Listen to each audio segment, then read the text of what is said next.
أشهد أن لا إله إلا الله وحده لا شريك له وأشهد أن محمدا عبده ورسوله أما بعد فأعوذ بالله من الشيطان الرجيم بسم الله الرحمن الرحيم الحمد لله رب العالمين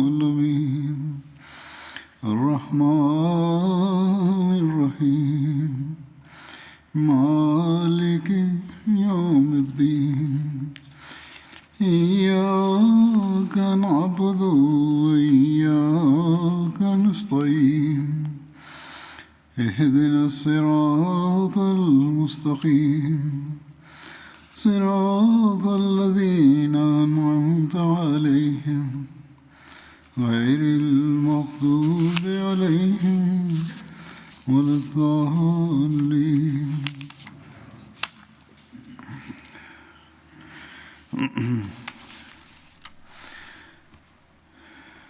حضرت ابوبکر رضی اللہ عنہ کا ذکر ہو رہا تھا. J'évoquais le calife Abu Bakr radiallahu anhu précédemment اور یہی آج بھی ذکر et چل je le رہے گا. mentionnerai aujourd'hui de nouveau. غزوہ حمراء الاسد Voici ce qui est dit à propos de la Ghazwa Hamraoul Asad. کہ رسول اللہ صلی اللہ علیہ وسلم ہفتہ Il کے est dit que le samedi, l'envoyé d'Allah sallallahu alayhi wa sallam, est revenu d'Uhud اتوار کے دن جب فجر et à طلوع l'aube du ہوئی dimanche, Bilal a lancé l'appel à la prière اور بیٹھ کر et نبی il s'est کریم صلی assis اللہ علیہ pour وسلم attendre la تشریف sortie لانے کا du saint انتظار کرنے prophète لگے. Mohammed paix soit sur lui. اتنے میں حضرت عبداللہ Sur بن ce, عمر Abdullah bin Amr bin Auf مزنی Muzni est venu à la نبی کریم صلی اللہ علیہ recherche وسلم کو du تلاش saint کرتے ہوئے آئے. prophète Mohammed paix soit sur lui. جب آپ صلی اللہ علیہ Quand وسلم l'envoyé تشریف d'Allah, لائے paix soit sur lui, est sorti, تو انہوں نے کھڑے Abdullah ہو l'a کر informé qu'il آپ صلی اللہ revenait علیہ de وسلم chez lui کو خبر دی et کہ وہ qu'il اپنے est گھر والوں کی passé طرف سے آ à رہے تھے. Malal où les جب وہ ملل Qurayshites میں تھے avaient campé. تو قریش نے وہاں پڑاؤ ڈالا ہوا تھا. Malal est مکے کے situé راستے میں à مدینہ سے 28 28 میل km کے de فاصلے پر Médine ایک sur la مقام route ہے. menant à la Mecque. اور انہوں نے ابو سفیان Là-bas, اور اس il کے a ساتھیوں کو یہ entendu کہتے Abu ہوئے سنا Sufyan et ses amis se کہ dire تم لوگوں نے تو Vous کچھ n'avez نہیں کیا, rien accompli. تم لوگوں نے انہیں نقصان پہنچایا, Vous avez blessé les یعنی مسلمانوں musulmans کو نقصان et پہنچایا اور vous تکلیف les avez پہنچائی, fait souffrir pour اور پھر تم نے ensuite انہیں چھوڑ les دیا abandonner sans اور les تباہ نہیں کیا. détruire complètement. ان میں کئی ایسے بڑے بڑے Parmi لوگ ces باقی ہیں. musulmans se trouvent encore بعد میں d'illustres کہا personnages ان مسلمانوں میں qui کئی se ایسے بڑے بڑے لوگ باقی réuniront ہیں pour vous جو combattre. تمہارے مقابلے کے لیے اکٹھے ہوں گے. بس واپس چلو Retournez afin que nous تاکہ ہم ان puissions لوگوں کو exterminer ceux جڑ qui سے sont اکھیڑ دیں encore vivants جو ان میں parmi eux. باقی رہ گئے ہیں. صفوان بن Safwan bin امیہ Umayya était présent اس parmi بات les سے انہیں mécréants روکنے لگا, یعنی et il کافروں les میں a بیٹھا تھا. retenus et وہ il انہیں leur a روکنے لگا dit اور کہنے لگا کہ اے Ô mon میری peuple, قوم ایسا نہ n'agissez کرنا, pas de la sorte. کیونکہ وہ لوگ جنگ لڑ Ces gens چکے se ہیں sont battus اور مجھے خوف et ہے j'ai peur کہ que جن ceux des لوگوں leurs جو qui لوگ n'avaient جنگ pas میں pris آنے سے part رہ à گئے la تھے bataille اور وہ بھی participeront تمہارے au مقابلے میں ان combat کے ساتھ contre جمع vous. ہو جائیں گے. تم واپس چلو Retournez chez کیونکہ vous, فتح تو car تمہاری ہی vous ہے. avez remporté la کیونکہ victoire. مجھے خوف ہے Et si vous کہ اگر تم partez واپس livrer گئے bataille, eh تو bien, تم j'ai شکست کھا peur que جاؤ. vous ne soyez vaincus. اس پر رسول اللہ صلی اللہ علیہ وسلم نے Sur ce, le حضرت saint ابوبکر prophète Mohammed paix soit sur اور lui حضرت a عمر کو بلایا convoqué Abu Bakr اور et ان کو Omar radhiyallahu اس anhu مزنی et صحابی il کی leur a بات parlé بتائی. de l'information تو ان دونوں rapportée نے عرض par کیا ce compagnon یا رسول Muzni. اللہ صلی Tous اللہ deux علیہ ont وسلم déclaré Ô envoyé دشمن کی d'Allah, طرف چلیں sallallahu alayhi wa sallam, تاکہ وہ poursuivons ہمارے l'ennemi بچوں پر حملہ آور نہ afin ہوں. qu'il n'attaque pas nos جب enfants. رسول اللہ صلی اللہ علیہ وسلم Après ces صبح کی نماز prières سے du فارغ ہوئے matin, le saint prophète Mohammed paix تو soit sur آپ نے lui لوگوں a کو invité بلوایا les fidèles اور et آپ il a صلی اللہ dit علیہ à وسلم نے Bilal حضرت d'annoncer بلال سے que فرمایا l'envoyé d'Allah کہ وہ یہ sallallahu alayhi اعلان wa کریں sallam vous ordonne کہ رسول de اللہ poursuivre l'ennemi. تمہیں حکم دے رہے ہیں کہ دشمن کے Seuls لیے نکلو. partiront ceux qui avaient pris اور part ہمارے à la ساتھ وہی bataille نکلے d'Uhud la جو گزشتہ veille. روز لڑائی میں شامل تھا, یعنی احد کی لڑائی میں شامل تھا. حضور صلی اللہ علیہ وسلم نے Le saint اپنا prophète جھنڈا Mohammed paix منگوایا soit sur lui a جو demandé گزشتہ qu'on روز lui سے بندھا ہوا apporte تھا, son اس étendard کو ابھی تک qui کھولا نہیں était گیا تھا. plié depuis la veille آپ صلی اللہ علیہ et qu'on وسلم نے n'avait یہ pas جھنڈا encore ouvert. حضرت علی کو دے Il a دیا. confié اور l'étendard یہ بھی à بیان کیا Ali جاتا ہے et کہ selon d'autres récits, کہ حضرت il aurait ابوبکر confié cet کو دیا. étendard à Abu Bakr radhiyallahu anhu. بہرحال En tout cas, lorsque ce groupe de musulmans est arrivé à Hamra ul-Assad, soit à 12 km de Médine, les polythéistes ont pris peur et ils ont abandonné leur idée d'attaquer Médine et ils sont rentrés à la Mecque. La Ghazwa Banu Nadir a eu lieu en l'an 4 de l'Hégire. L'envoyé d'Allah, sallallahu alayhi wa sallam, s'est rendu chez les Banu Nadir avec un petit groupe de compagnons. Il existe plusieurs récits sur les raisons de sa visite. Selon un récit, le saint prophète, paix soit sur lui, s'était rendu là-bas pour collecter le prix du sang de 2 tués de la tribu Banu Amir. L'envoyé d'Allah, sallallahu alayhi wa sallam, était accompagné d'environ 10 compagnons, dont Abu Bakr, Omar et Ali. Une fois sur place, l'envoyé d'Allah, paix soit sur lui, a parlé du paiement. Les Juifs ont répondu: oui, ô Abul Qasim, veuillez manger d'abord, ensuite nous allons régler cette affaire. Le saint prophète, paix soit sur lui, était assis adossé à un mur. Les Juifs ont comploté entre eux et ils se sont dit: nous n'aurons pas de meilleure occasion pour le tuer, c'est-à-dire tuer le saint prophète, paix soit sur lui. Qui va monter sur cette maison, qui va lancer une pierre sur lui afin que nous puissions nous débarrasser de lui? Amr bin Jahash, un chef juif, a soutenu cette idée et il a déclaré: je suis prêt pour cette mission. Mais Salam bin Mishkam, un autre chef juif, a immédiatement condamné cette action en disant: ne le faites surtout pas. Par Dieu, il sera certainement informé à propos de vos intentions. C'est une traîtrise de notre part alors que nous avons conclu un accord avec lui. Quand l'assassin est arrivé sur le toit pour lancer la pierre sur le saint prophète Mohammed, paix soit sur lui, Dieu a averti l'envoyé d'Allah, paix soit sur lui, du complot des Juifs. Ainsi, l'envoyé d'Allah, paix soit sur lui, s'est levé immédiatement et il a laissé là-bas ses compagnons.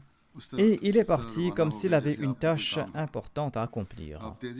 Il s'est dépêché de retourner à Médine.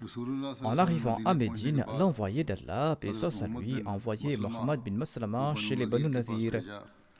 Et il leur a donné le message suivant: sortez de ma ville, c'est-à-dire de Médine. Vous ne pouvez plus vivre dans ma ville et votre plan était une trahison. L'envoyé d'Allah, sallallahu alayhi wa sallam, a offert aux Juifs un répit de 10 jours, mais ils ont refusé. Ils ont déclaré qu'ils ne quitteraient jamais leur terre. Suite à ce message, les musulmans ont commencé à se préparer pour la bataille. Quand tous les musulmans se sont réunis, l'envoyé d'Allah, paix soit sur lui, est sorti pour affronter les Banu Nadir. Ali a hissé le drapeau de la bataille. L'envoyé d'Allah, paix soit sur lui, a assiégé les forts des Juifs et personne n'est venu à leur aide. Le saint prophète, paix soit sur lui, a marché vers les Banu Nadir et vers l'heure de la prière d'Isha, il est retourné chez lui avec 10 de ses compagnons. En cette occasion, l'envoyé d'Allah, paix soit sur lui, avait remis le commandement de l'armée islamique à Ali, selon un récit. Selon un autre récit, cet honneur a été conféré à Abu Bakr radhiyallahu anhu. L'envoyé d'Allah, paix soit sur lui, les a durement assiégés et Allah a suscité la peur des musulmans dans les cœurs des Juifs. Finalement, ils ont demandé au messager d'Allah, paix soit sur lui, de les autoriser à s'exiler à condition qu'ils soient autorisés à transporter toutes les marchandises pouvant être chargées sur des chameaux, à l'exception de leurs armes. Le saint prophète, paix soit sur lui, a accepté leurs conditions et leurs requêtes. Selon un récit, il les a assiégés pendant 15 jours. D'autres récits présentent une différence dans le nombre de jours. Avec la permission des Ansar, l'envoyé d'Allah, paix soit sur lui, a distribué tout le butin pris des Banu Nadir parmi les émigrants de la Mecque. Abu Bakr a déclaré par la suite aux communautés des Ansar qu'Allah vous accorde la meilleure des récompenses. La Ghazwa Badr al-Maw'id a eu lieu en l'an 4 de l'Hégire. Voici la raison de cette expédition. Quand Abu Sufyan bin Harb revenait de la bataille d'Uhud, il a annoncé que nous allons nous rencontrer à Badr al-Safa l'année prochaine et nous allons y livrer bataille. L'envoyé d'Allah, paix soit lui, a dit à Omar Farouk, réponds-lui, oui, Inch'Allah, nous allons nous rencontrer l'année prochaine. Sur ce, ils se sont séparés, les Qurayshites sont rentrés et ils ont parlé à leur peuple à propos de cette promesse. Badr est un puits bien connu entre la Mecque et Médine. Ce puits est situé entre la vallée de Safra et Jar. Badr est situé à une distance de 150 km au sud-ouest de Médine.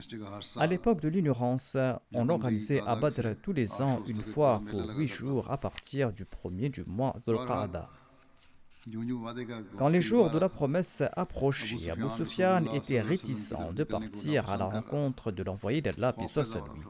Il commençait à ressentir de la peur. Il ne souhaitait tout simplement pas confronter le saint prophète, paix soit sur lui. Abu Sufyan laissait croire qu'il se préparait à attaquer avec une grande armée, afin d'en répandre la nouvelle aux habitants de Médine. Il voulait répandre cette nouvelle dans tous les coins de l'Arabie, afin d'apeurer les musulmans. Selon un récit, Abu Bakr et Omar se sont présentés au saint prophète, paix soit sur lui, et ils ont déclaré au messager d'Allah, Allah accordera la victoire à sa religion et il va honorer son prophète. Nous avons fait une promesse avec la nation et nous ne souhaitons pas rompre cette promesse. Sinon, les mécréants vont nous considérer comme des lâches. Portons en accord à la promesse. Par Dieu, il s'y trouve définitivement du bien. L'envoyé d'Allah, paix soit sur lui, était très heureux d'entendre ces sentiments. Quand il a appris la nouvelle de la préparation de l'armée d'Abu Sufyan, eh bien, l'envoyé d'Allah, paix soit sur lui, a nommé Abdullah bin Rawaha comme émir de Médine en son absence. Selon un autre récit, il aurait nommé Abdullah bin Ubay bin Saloul comme émir en son absence. Et il avait offert son drapeau à Ali et il est parti pour Badr avec les musulmans. Il était accompagné de 1500 musulmans. Les musulmans ont fait du commerce lors de la foire de Badr et ils ont fait de grands profits. Et ils sont retournés à Médine après un séjour de 8 jours. Ils ont donc fait du commerce lors de la foire. Ils étaient partis livrer bataille si cela était nécessaire, mais s'il n'y a pas eu de bataille, ils pourraient au moins faire du commerce et ils en ont fait de grands profits. Voici de plus amples détails sur le défi lancé après la bataille d'Uhud par Abu Sufyan aux musulmans, leur demandant de se rencontrer de nouveau l'année prochaine. Ces détails sont présentés ici par Hazrat Mirza Bashir Ahmad Saheb. Il écrit à ce propos que, après la bataille d'Uhud, en rentrant du champ de bataille, Abu Sufyan a défié les musulmans en disant qu'ils vont se rencontrer de nouveau l'année suivante à Badr. Le saint prophète Mohammed lui a accepté son défi. Ainsi donc, l'année suivante, soit en l'an 4 de l'Hégire, à la fin du mois de Shawwal, le saint prophète lui est sorti de Médine avec une force de 1500 compagnons. Et il a nommé comme suppléant à Médine Abdullah bin Abdillah bin Ubay. Abu Sufyan bin Harb est lui aussi parti de la Mecque avec une armée de Qurayshites, une armée composée de 2000 personnes. Cependant, malgré sa victoire à Uhud et malgré une force de cette taille, il était craintif. Et même s'il avait voué de détruire l'islam, il ne souhaitait pas affronter les musulmans jusqu'à ce qu'il ait pu rassembler une force plus importante. Ainsi, il était toujours à la Mecque lorsqu'il a envoyé un certain Nuaym, qui appartenait à une tribu neutre, vers Médine, et il lui a vivement recommandé d'intimider et de menacer les musulmans, en fabriquant des histoires pour les empêcher de partir pour cette bataille. Ainsi donc, cet individu est venu à Médine et il a raconté de fausses histoires sur la préparation, sur la force et sur le zèle des Korachites, et il a créé un état d'agitation à Médine. Il a eu du succès au point que certains faibles de foi craignaient de prendre part à la bataille. Cependant, le saint prophète, paix soit sur lui, avait encouragé les musulmans à sortir. Et dans son discours, il a déclaré « Nous avons déjà accepté le défi des koufars et nous avons promis d'être présents à cette occasion. Par conséquent, nous ne pouvons pas revenir en arrière. Et même si je dois partir tout seul, j'irai et je vais combattre tout seul l'ennemi. » Son discours a dissipé la peur des gens et ils étaient préparés à partir en compagnie du saint prophète, paix soit sur lui, et ils étaient emplis de zèle et de sincérité. Quoi qu'il en soit, le saint prophète, paix soit sur lui, a quitté Médine avec 1500 compagnons, tandis qu'Abu Sufyan est sorti de la Mecque avec ses 2000 soldats. Cependant, la puissance de Dieu était telle que bien que les musulmans avaient atteint Badr conformément à leur promesse, l'armée des Korachites, quant à elle, s'est déployée à une certaine distance pour ensuite rentrer à la Mecque. On raconte que lorsque Abu Sufyan a appris l'échec de Nuaym, eh bien, il a pris peur et il est rentré avec son armée en disant à ses soldats que cette année-ci, la famine a fait des ravages et les gens font face à des difficultés financières. Par conséquent, il n'est pas sage de se battre dans ces conditions. Nous allons attaquer Médine après une plus grande préparation et quand nous connaîtrons l'abondance. L'armée musulmane est restée à Badr pendant 8 jours. Tous les ans, au début du mois Dhul-Qa'dah, il s'y tenait une foire, comme mentionné auparavant. De nombreux compagnons ont profité de l'occasion pour faire du commerce et ils ont pu générer des profits importants. En fait, au cours de ces commerces de 8 jours, ils ont pu multiplier par 2 leur capital. Lorsque la foire a pris fin, que l'armée des Korachites n'est pas venue, le saint prophète, paix soit sur lui, a quitté Badr et il est retourné à Médine. Et les Korachites sont rentrés à la Mecque et ils ont commencé à se préparer pour attaquer Médine. Cette expédition militaire est connue sous le nom de la Ghazwa Badr al-Maw'id. La bataille contre les Banu Mustalik a eu lieu au cours du mois de Sha'ban en l'an 5 de l'Hégire. La Ghazwa Banu Mustalik est également connue sous le nom de la Ghazwa Muraisi. Les Banu Mustalik étaient une branche de la tribu Khuza'a. Les Banu Mustalik vivaient tout près d'un puits qu'on appelait Muraisi. Ce puits est situé à une journée de voyage de Furu, qui est situé à environ 150 km de Médine.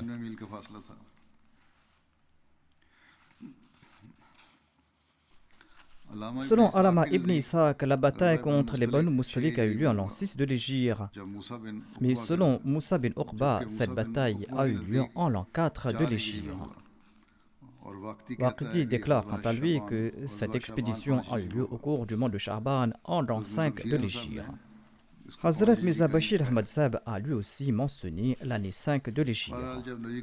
En tout cas, quand le saint prophète Mohammed, paix soit sur lui, a su que la tribu des Banu Mustalik avait l'intention d'attaquer les musulmans, il est parti à leur rencontre avec 700 compagnons au cours du mois de Sha'ban, en l'an 5 de l'Hégire.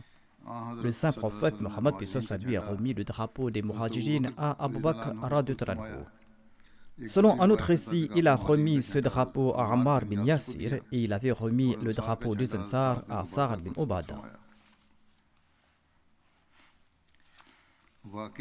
Voici les détails concernant l'incident de la calomnie.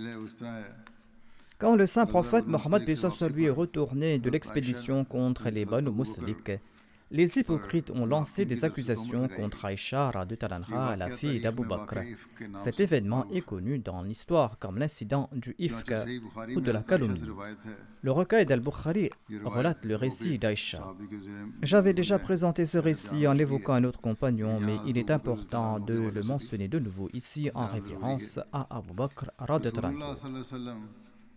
Aïcha radhiyallahu anha relate: chaque fois que le saint prophète, paix soit sur lui, avait l'intention de partir en voyage, il tirait au sort parmi ses épouses et il prenait avec lui celle sur laquelle le sort est tombé.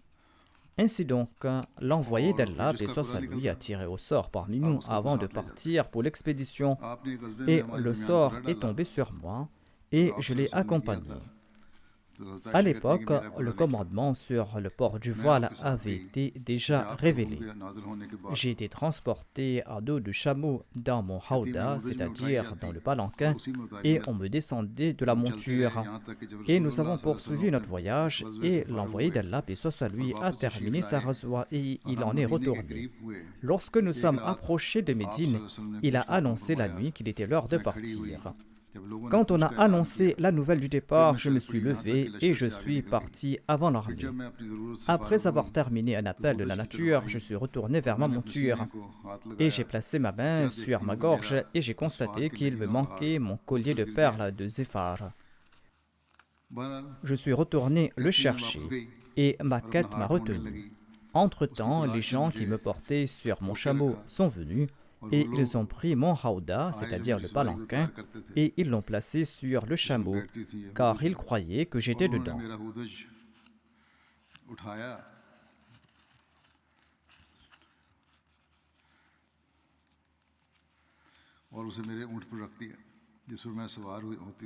À l'époque, les femmes étaient légères, elles ne grossissaient pas et la chair ne couvrait pas leur corps en abondance, car elles ne mangeaient que très peu de nourriture. Et les chameliers ont ignoré la légèreté du hauda tout en le portant.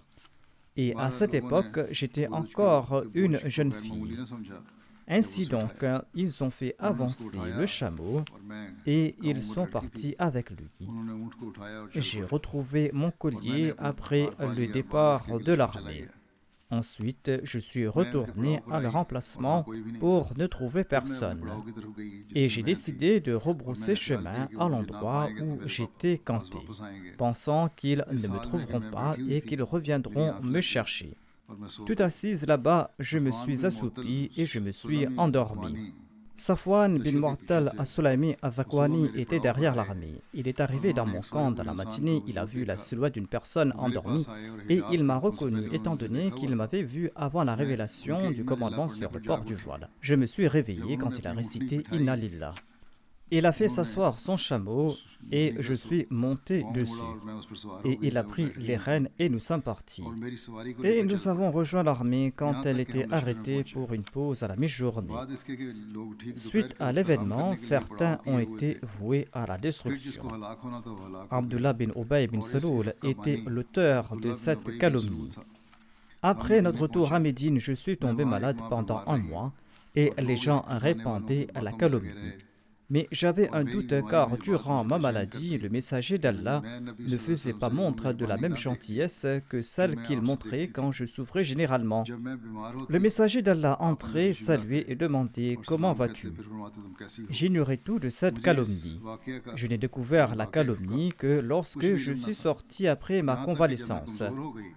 Je suis parti avec Mista à Al-Manasi, où nous avions l'habitude de répondre à l'appel de la nature. Nous ne sortions que la nuit et c'était avant que nous ayons des toilettes tout près de nos maisons. À l'instar des Arabes du passé, nous partions loin de nos maisons en plein air pour nous soulager.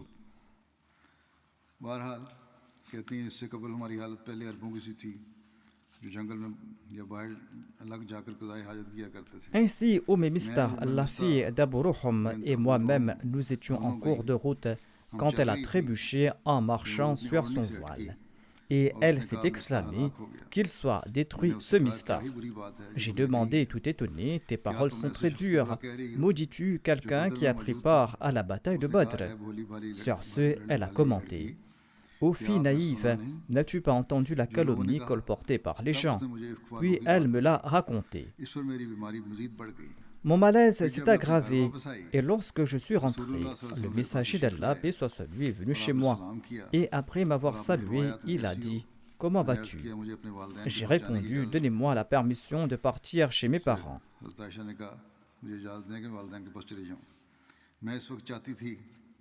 Je voulais être sûr de la nouvelle par leur intermédiaire.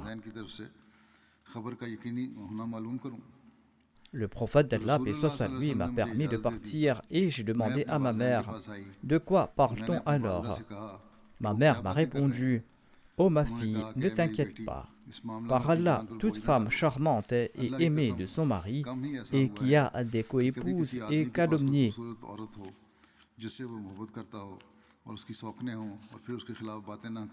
J'ai répondu: Saint est Allah, est-ce que les gens parlent vraiment de cette façon? J'ai continué à pleurer cette nuit-là jusqu'à l'aube et je ne pouvais ni arrêter de pleurer ni dormir.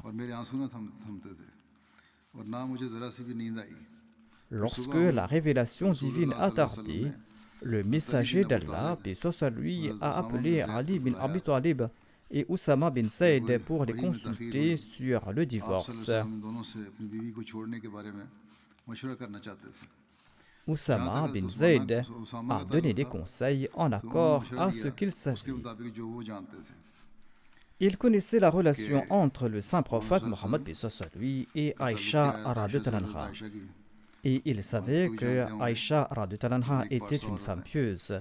Oussama a déclaré au messager d'Allah: elle est votre épouse et nous n'avons vu que le bien chez elle. Ali bin Abi Talib radhiyallahu anhu a déclaré quant à lui: au messager d'Allah, sallallahu alayhi wa sallam, Allah ne vous met pas en difficulté. D'ailleurs, il y a beaucoup d'autres femmes. Mais demandez à sa servante qui vous dira la vérité.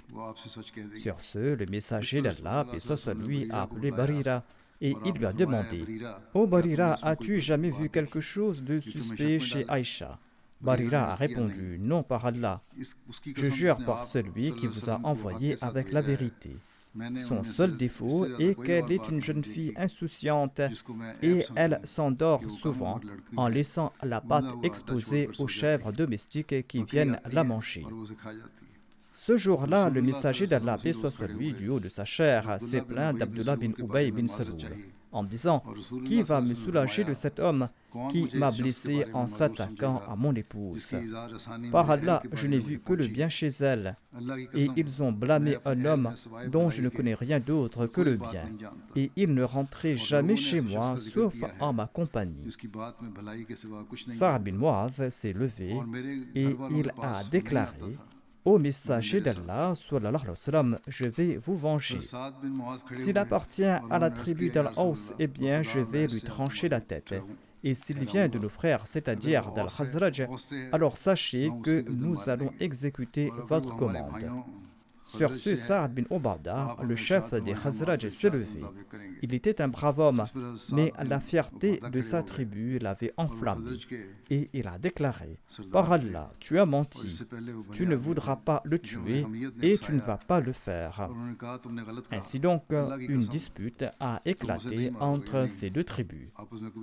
Usayd bin Hudayr a dit à Sa'ad bin Ubadah: par Allah, tu es un menteur et nous allons certainement le tuer. Tu es un hypocrite et tu disputes pour le compte des hypocrites. Ainsi donc, les membres des deux tribus d'Al-Aws et d'Al-Khazraj étaient tellement excités qu'ils étaient sur le point de se battre. Le messager d'Allah, paix soit sur lui, se tenait sur sa chair. Il en est descendu et il les a calmés jusqu'à ce qu'ils se taisent.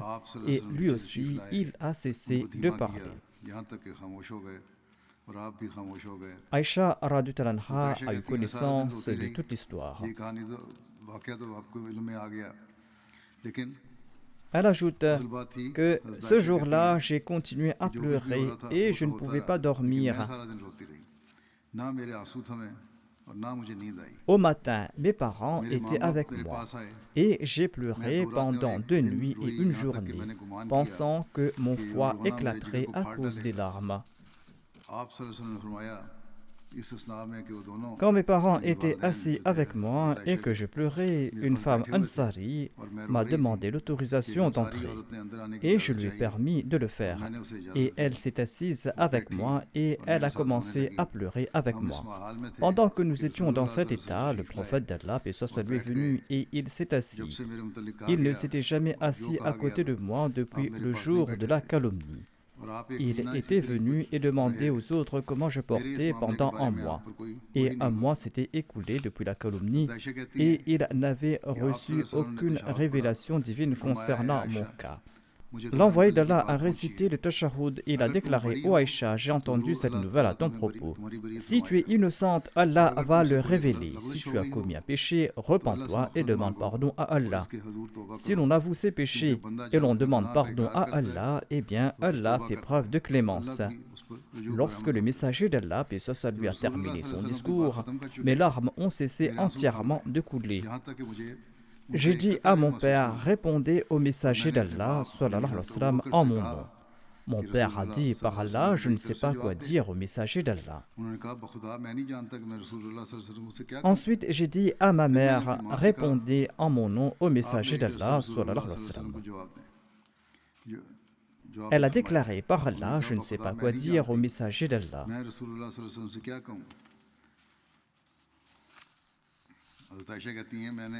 Malgré ma jeunesse et mon ignorance du Saint-Coran, j'ai déclaré: par Allah, je sais que vous avez entendu des propos diffamatoires, des propos qui sont implantés dans vos esprits, et vous croyez que c'est vrai. Si je vous dis que je suis innocente, eh bien vous ne me croirez pas. Allah sait que je suis innocente.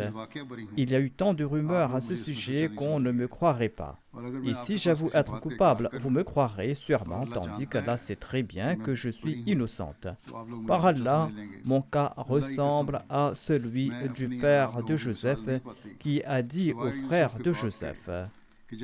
Il avait déclaré: Fasabrun jamilun, wallahu al-musta'anu ala ma tasifun. C'est-à-dire, je ferai preuve d'une patience bienséante. Et c'est seulement Allah dont l'aide doit être invoquée contre ce que vous affirmez. Aïcha radhiyallahu anha a déclaré: je suis retourné dans mon lit et j'ai espéré qu'Allah va dévoiler mon innocence. Mais par Allah, je n'ai jamais cru qu'Allah va révéler des versets à mon propos, car je me considérais trop indigne pour être mentionné dans le Saint-Coran. Je pensais que le messager d'Allah, paix soit sur lui, va voir un songe dans lequel Allah va prouver mon innocence. Or, par Allah, avant que le messager d'Allah, paix soit sur lui, ait quitté son siège, et avant que les membres de la famille ne soient partis, il a reçu une révélation. Lorsqu'il recevait des révélations, il passait dans un état très pénible. La sueur coulait de son corps comme des perles, même par un jour d'hiver. Lorsque le saint prophète, paix soit sur lui, est sorti de cet état, eh bien, il souriait, et la première phrase qu'il a prononcée était: « Ô Aïcha, loue Allah qui t'a innocenté. » Ma mère m'a dit: Ô Aïcha, lève-toi et va vers le messager d'Allah. J'ai répondu: par Allah, je n'irai pas vers le messager d'Allah. Et je ne remercierai personne d'autre excepté Allah. Et Allah avait révélé ces versets: Inna alladhina ja'u bil ifki usbatun minkum. Inna alladhina ja'u bil ifki usbatun minkum. C'est-à-dire, ceux qui ont inventé ce grand mensonge sont un groupe de parmi vous. Abu Bakr as-Siddiq, le père d'Aïcha radhiyallahu anha, subvenait aux besoins de Mistah bin Uthatha en raison de sa relation avec lui et en raison du fait que Mistah était une personne pauvre. Ainsi donc, après la révélation de ces versets, Abu Bakr as-Siddiq a déclaré: par Allah, je ne donnerai jamais un sou à Mistah après ces calomnies sur Aïcha. Par la suite, Allah a révélé ces versets: ولا يعتلي أولي الفضل منكم والسعة أن يؤتوا أولي القربى والمساكين والمهاجرين في سبيل الله وليعفوا وليصفحوا ألا تحبون أن يغفر الله لكم والله غفور رحيم. Et que ceux d'entre vous qui possèdent des moyens et de l'abondance ne jurent pas qu'ils ne donneront point aux parents proches et aux nécessiteux et à ceux qui ont émigré pour la cause d'Allah. Ainsi donc qu'ils pardonnent et qu'ils montrent de la tolérance. Ne désirez-vous pas qu'Allah vous pardonne, et Allah est très pardonnant, miséricordieux. Abu Bakr as-Siddiq a déclaré: oui, par Allah, je souhaite qu'Allah me pardonne. Et il a recommencé à subvenir aux besoins de Mistah. यानी हज़रत अबू बकर खर्च करते थे, वो खर्च दोबारा शुरू कर दिया। और रसूलुल्लाह सल्लल्लाहु अलैहि वसल्लम Aïcha radhiyallahu anha ajoute à ce propos: पूछा करते थे। le messager d'Allah, paix soit sur lui, a également interrogé Zainab bint Jahash sur mon cas. Il lui a demandé: que sais-tu à propos d'Aïcha? Elle a répondu: ô messager d'Allah, je m'abstiens de dire ce que je n'ai pas entendu ou ce que je n'ai pas vu. Aïcha est chaste selon moi.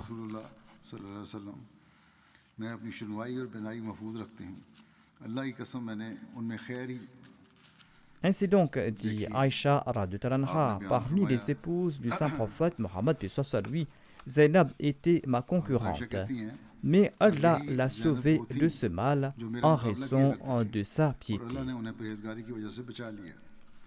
En tout cas, il s'agit d'un long récit tiré du recueil d'Al-Bukhari.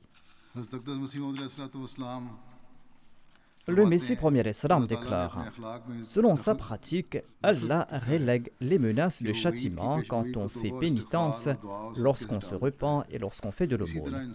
Il a enseigné les mêmes valeurs à l'homme. Selon le Coran et les hadiths, les hypocrites dans leur bassesse ont calomnié Aïcha radhiyallahu anha. Certains compagnons, simples d'esprit et naïfs, leur ont emboîté le pas. Un de ces compagnons prenait 2 repas quotidiennement à la table d'Abu Bakr radhiyallahu anhu. Suite à son erreur, Abu Bakr radhiyallahu anhu a juré et il a émis l'avertissement qu'il ne lui offrirait plus rien à manger à l'avenir. Sur ce, le verset suivant a été révélé: وَلْيَعْفُوا وَلْيَصْفَحُوا أَلَا تُحِبُّونَ أَنْ يَغْفِرَ اللَّهُ لَكُمْ وَاللَّهُ غَفُورٌ رَحِيمٌ. Et qu'il pardonne et qu'il montre de la tolérance. Ne désirez-vous pas qu'Allah vous pardonne? Et Allah est très pardonnant et miséricordieux. Sur ce, Abu Bakr a brisé cette promesse et il lui a offert un repas comme à l'accoutumée. Annuler une menace qu'on a formulée fait partie des excellences morales de l'islam. Par exemple, si l'on a promis de frapper 50 fois son domestique, lui pardonner suite à son repentir fait partie de la sunna de l'islam. Ce sera là une manière de copier les qualités d'Allah. Cependant, l'on ne peut pas briser sa promesse parce qu'on aura des comptes à rendre à ce propos. Mais cela n'est pas le cas pour une menace. Reste à définir ce qu'est une promesse, c'est-à-dire la warda, et une menace, c'est-à-dire al-warid. C'est un thème que j'ai déjà abordé dans le passé. J'évoque à présent la bataille d'Al-Ahzab qui a lieu au cours du mois de Shawwal en l'an 5 de l'Hégire. Il s'agit de la 3e grande bataille entre les Qurayshites de la Mecque et les musulmans. On nomme aussi cette ghazwa la ghazwa de Khandaq, c'est-à-dire la bataille du fossé. Cette bataille a eu lieu au cours du mois de Shawwal en l'an 5 de l'Hégire. Étant donné que les Qurayshites, les Juifs de Khaybar et de nombreux groupes avaient marché sur Médine, le Saint-Coran donne le nom d'Al-Ahzab à cette bataille, c'est-à-dire la ghazwa d'Al-Ahzab. Lorsque le Saint-Prophète, paix soit sur lui, a exilé la tribu juive des Banu Nadir, ils se sont réfugiés à Khaybar. Certains de leurs nobles et de leurs dignitaires sont partis à la Mecque où ils ont rallié les Qurayshites et les ont persuadés à affronter le saint prophète Mohammed paix soit sur lui. Et ils ont conclu un accord avec les Qurayshites et ils se sont convenus qu'ils vont livrer bataille contre les musulmans.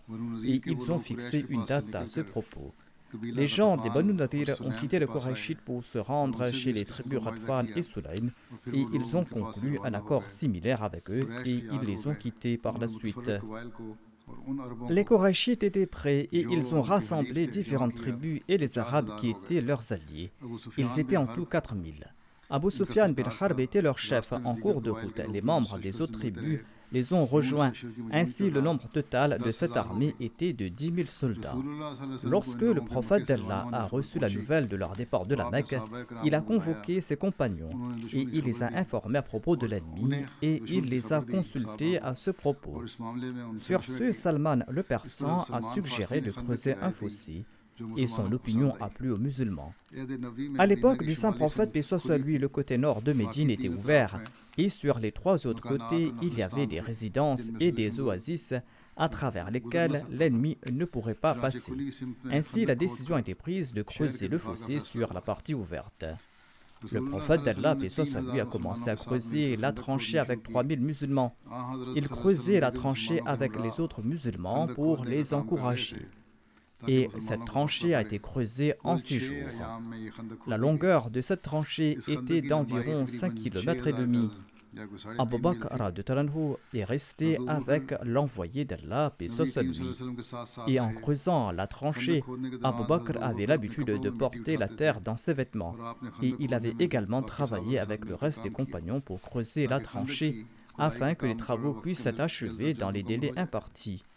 Tous les musulmans, sans exception, ont participé dans les travaux. Quand Abu Bakr et Omar ne trouvaient pas de panier, ils plaçaient à la hâte la terre dans leurs vêtements. Et ils ne se séparaient jamais, ni lors des travaux, ni lors des voyages. L'envoyé d'Allah, paix soit sur lui, a travaillé dur pour creuser cette tranchée. Parfois, il travaillait avec une houe, parfois en soulevant de la terre avec une pelle, parfois en portant de la terre dans un panier. Un jour, il était très fatigué. Il s'est assis et il s'est appuyé sur un rocher, sur le côté gauche, et il s'est endormi. Abu Bakr et Omar se tenaient à sa tête et empêchaient les gens de passer à côté de lui afin de ne pas le réveiller. Abu Bakr dirigeait une section de l'armée musulmane quand l'armée des 10 000 Qurayshites et leurs alliés ont assiégé les musulmans de Médine. Plus tard, une mosquée a été construite là où Abu Bakr avait servi de commandant. On avait nommé cette mosquée la mosquée As-Siddiq. Inch'Allah, à l'avenir, je mentionnerai d'autres points à ce propos. Je voudrais à présent mentionner quelques personnes qui sont décédées récemment. La première personne se nomme Barika Begum Sahiba. Elle était l'épouse de Mukhtar Gondal Sahib. Elle est décédée le 11 janvier dernier à l'âge de 93 ans. Inna lillahi wa inna ilayhi raji'un. Elle était la belle-fille de Chaudhry Ghulam Mohammad Gondal Sahib, un compagnon du Messie premier al-Salam. Elle servait la Jamaat avec un grand enthousiasme. Elle a servi également de Sadr Lajna de son village. C'était une femme très pieuse et sincère qui se consacrait au jeûne et à la prière. Elle avait enseigné le Saint-Coran aux enfants et aux adultes de tous âges. Elle était Moussia. Elle laisse derrière elle 5 fils et 3 filles. Son fils, Iftikhar Ahmad Gondal, est un missionnaire qui sert en Sierra Leone. La défunte était également la grand-mère d'un autre missionnaire qui se nomme Fouad Ahmad Sahib. En outre, il y a d'autres missionnaires parmi ses petits-enfants. Qu'Allah accorde son pardon et sa miséricorde à la défunte et qu'il accepte ses prières en faveur de ses descendants. Le deuxième défunt se nomme Mir Abdul Wahid Sahib. Il est décédé dans la nuit du 12 au 13 janvier dernier. Inna lillahi wa inna ilayhi raji'un. Il avait 58 ans. L'Ahmadiyya a été introduit dans sa famille par l'intermédiaire de son arrière-grand-père qui se nommait Mir Ahmaddin Sahib. Il avait accepté l'Ahmadiyya en 1911 à l'époque du premier calife. Il était le seul Ahmadi de sa famille. Cheikh Allah-Bakhsh de Banu était le grand-père maternel du défunt, et c'était lui qui avait introduit l'Ahmadiyya dans la famille de sa mère. Le grand-père d'Abdul Wahid Sahib, le défunt se nommait Abdul Karim Sahib. Il aimait prêcher, et c'est pourquoi son grand-père était connu sous le nom de Molvi Abdul Karim à Peshawar. Il faisait beaucoup d'études personnelles et il possédait sa propre bibliothèque. En 1974, la délégation Ahmadi s'est présentée à l'Assemblée nationale du Pakistan sous la direction du troisième calife. On avait besoin de quelques livres rares qu'on n'a trouvés que dans sa bibliothèque. Ceci a été rapporté par son beau-frère. Le 9 septembre 2020, une plainte a été déposée contre la famille du défunt, M. Abdul Wahid Sahib, en vertu de l'article 295C. Il a été accusé faussement de blasphème. Et les mollahs et le public ont encerclé sa maison, mais la police a réussi à le faire sortir avec les membres de sa famille et ils ont été emportés à Rawalpindi. Mais quelques jours plus tard, la police a fait une descente chez le défunt à Rawalpindi et ils ont arrêté son fils Abdul Majid. Allah a béni M. Mir Abdul Wahid avec 2 fils et une fille. Abdul Majid Saeb, un de ses fils que je viens de mentionner, a été arrêté et il est en prison pour la cause d'Allah. Il était toujours en prison quand son père est décédé et il n'a pas pu participer aux funérailles de son père. Qu'Allah accorde son pardon aux défunts et qu'il accorde patience et persévérance aux membres de sa famille. Son fils qui est incarcéré à environ 20 ans. Qu'Allah fasse qu'il soit libéré au plus vite.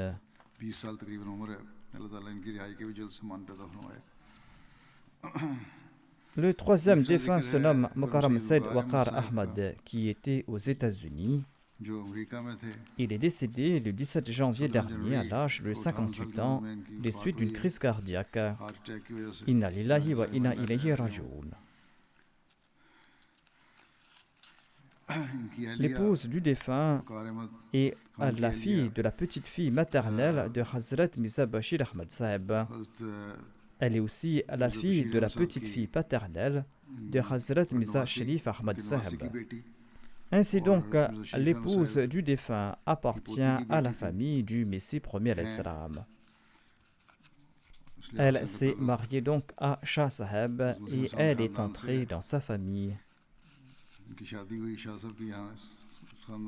Shazia Khan, donc l'épouse du défunt, déclare: le quatrième calife m'avait demandé de prier pour mon mariage. Ensuite, après mes supplications, j'ai accepté la proposition de mariage et le quatrième calife a donné son aval pour ce mariage. Autrement dit, c'était le quatrième calife qui avait arrangé ce mariage. L'épouse du défunt déclare: Waqar Saeb a attrapé mon doigt et m'a conduit au cours de nos 33 ans de vie conjugale.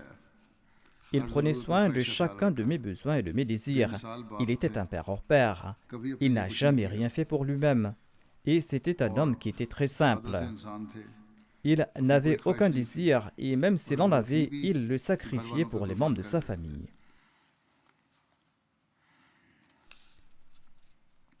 Elle déclare: le plus beau jour pour moi était lorsqu'il a fièrement dit à quelqu'un que lorsque je me rends à la mosquée, je répète mon vœu. Et il n'y a rien de plus important pour moi que de respecter ce vœu. Je peux tout sacrifier pour ce serment. Il ne s'agit pas là de paroles en l'air. Moi-même, je l'ai vu et je le connais. Lorsqu'il est passé par une dure épreuve, il a respecté ce serment. Le serment d'accorder priorité à la foi sur le monde, et il ne s'est soucié d'aucune relation, d'aucun lien de parenté. Et il ne s'est jamais écarté de l'obéissance qui est due au califat.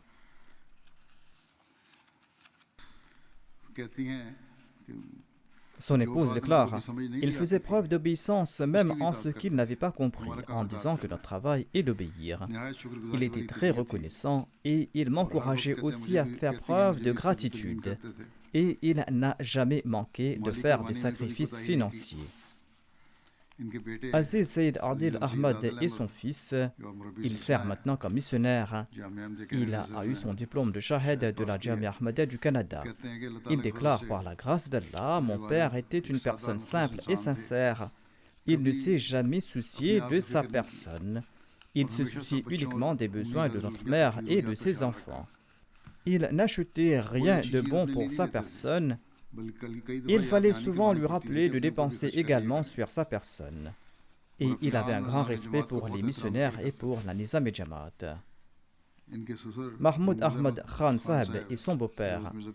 Il est aussi le petit-fils maternel de Hazrat Mirza Bashir Ahmad Saheb et il est le petit-fils paternel de Hazrat Nawab Mubaraka Begum Sahiba.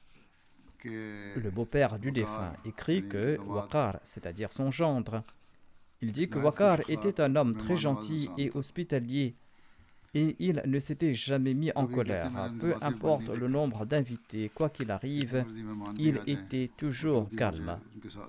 Au début, je me souviens qu'il avait l'habitude de taquiner son fils Adil en raison de son insouciance. Mais lorsque Adil a dédié sa vie, il a complètement changé et il a fait preuve de dignité. Et par la suite, cet enfant était le plus proche du défunt Et le défunt faisait montre d'un grand respect à son égard et il l'honorait.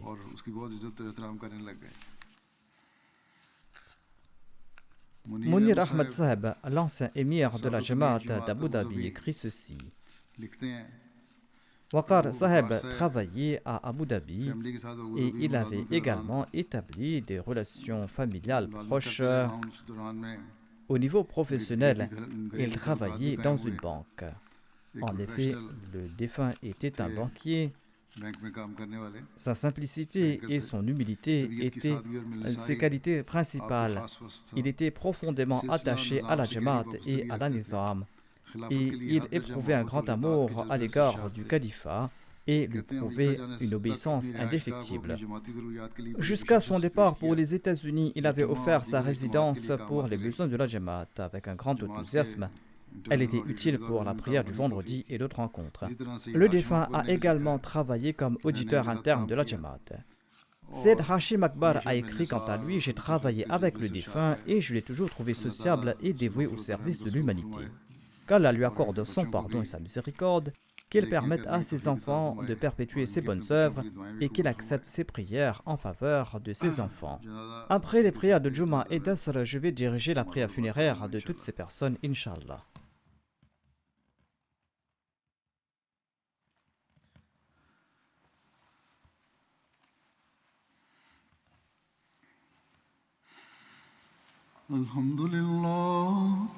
الحمد لله نحمده ونستعينه ونستغفره ونؤمن به ونتوكل عليه ونعوذ بالله من شرور أنفسنا ومن سيئات أعمالنا من يهده الله فلا مضل له ومن يضلله فلا هادي له